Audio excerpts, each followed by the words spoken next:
phase one of the ceasefire, it was to involve the release, of dozens of hostages, more entrance of aid trucks, relaxation of restrictions, and release of, I believe, up to like 1,000 Palestinian prisoners.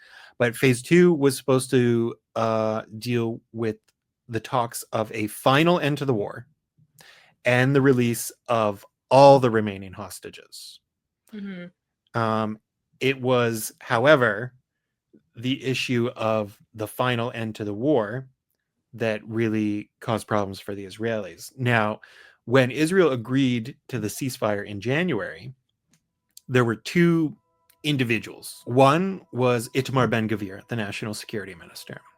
He's the most deranged, most racist, most... Didn't the U.S. like just host him somewhere? Yep.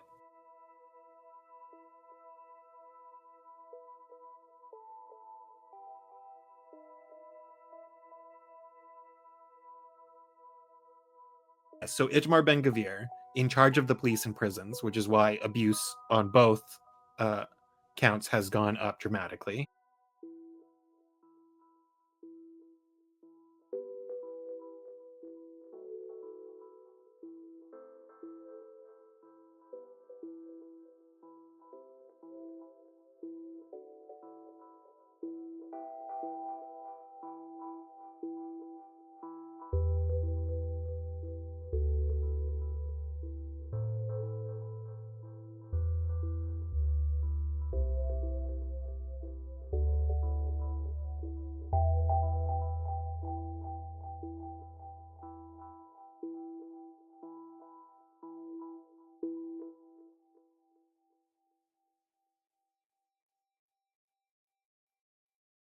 So he quit the Bibi Netanyahu cabinet and resigned his post in protest, because for him, the idea that the war would stop is inconceivable. This is supposed to be a total war.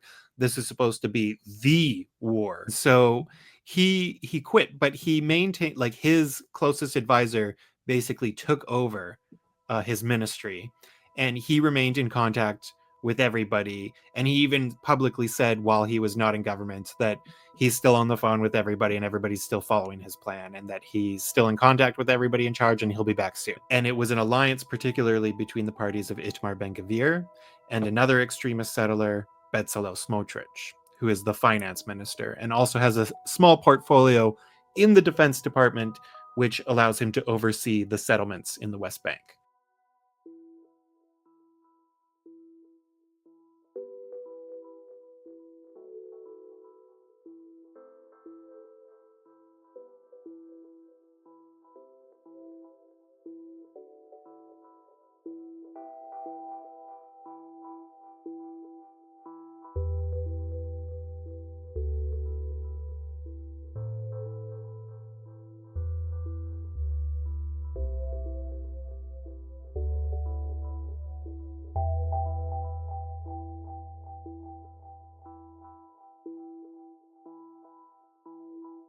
Smotrich stayed on, which meant that Netanyahu's government could remain, but Smotrich stayed on under one condition, and it was that there will be no phase two of the ceasefire.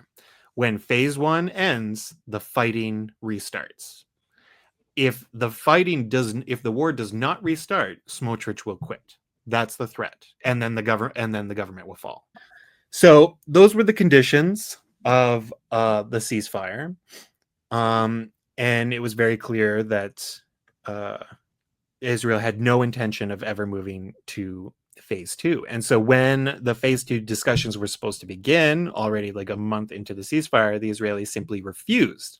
And then it was a couple more weeks, and the Israelis were trying to push this line, and then they got the support of the Trump administration, who backed them up on this, to say that, oh, instead of moving to phase two, why don't we get Hamas to agree to an extension of phase one, which means that it goes for a few more weeks and they release more hostages. But Hamas was basically like, no, you signed on to this ceasefire that we all signed on to, and it says that phase 2 starts, and you're not just going to keep kicking the can down the Yeah, like road.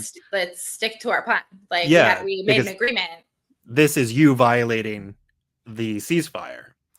But the Americans got behind the Israeli line, and so then they both started to say that Hamas refuses Israel's offer of a ceasefire extension. So that was those were the headlines, when in fact it was Israel and the US try to strong arm Hamas into changing the terms of the agreement more than halfway through it. Of course. Therefore, in other words, violating the ceasefire. And I Which mean, they Hamas were had adhered violating to. it in other ways too. Well, that is the next point here, is that Yeah. they absolutely were. Because once the ceasefire went into effect, you had all these Palestinians in Gaza who had been crowded into so-called quote-unquote safe zones, which were also not safe. And then the Palestinians were going back to their homes that they haven't been able to reach for almost a year and a half. So a lot of Palestinians were walking north back to northern Gaza. As they were walking these streets, they were getting shot at by Israelis, talking about a violation of a ceasefire. Yeah, literally. Shooting people. And even like if anyone remembers, like when they did their ceasefire with Lebanon, I mean, they were breaking that 24/7. Like they are like the king of breaking ceasefires. Yeah, and they still have their ceasefire with Lebanon, and they're still breaking it. So they'll bomb Beirut. They just did that a couple of weeks ago, in fact, which is also and they've also been pushing their first phase of the Lebanon ceasefire because they don't want to move to the second. Yeah. And so they just simply didn't. No. The second phase was supposed to be Israeli withdrawal from southern Lebanon, and the day before that they were supposed to withdraw, the Israelis said, we're actually going to keep 5 key strategic positions in southern Lebanon. And then everybody was like, oh, but that's a violation. And the Israelis are like, okay, like, what are you going to do about it? And, they bombed in Damascus, Syria, right next to the presidential palace as a warning to the new leader of Syria. Yeah. Don't come south where the Israelis expanded their occupation.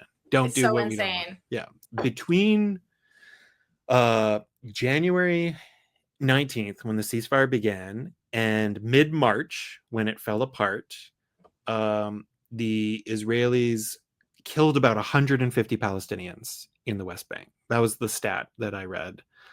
In different bombings, shootings, many of them kids. There were 2 Israeli soldiers in this same period of time in Gaza who were killed, but not by Palestinians. They were killed from a crane that they themselves brought that collapsed. But the Palestinians and Hamas adhered to the ceasefire, to the terms. The Israelis continuously killed.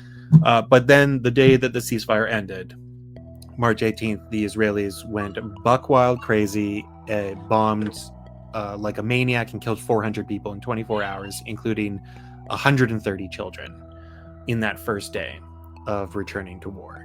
That makes me so sick.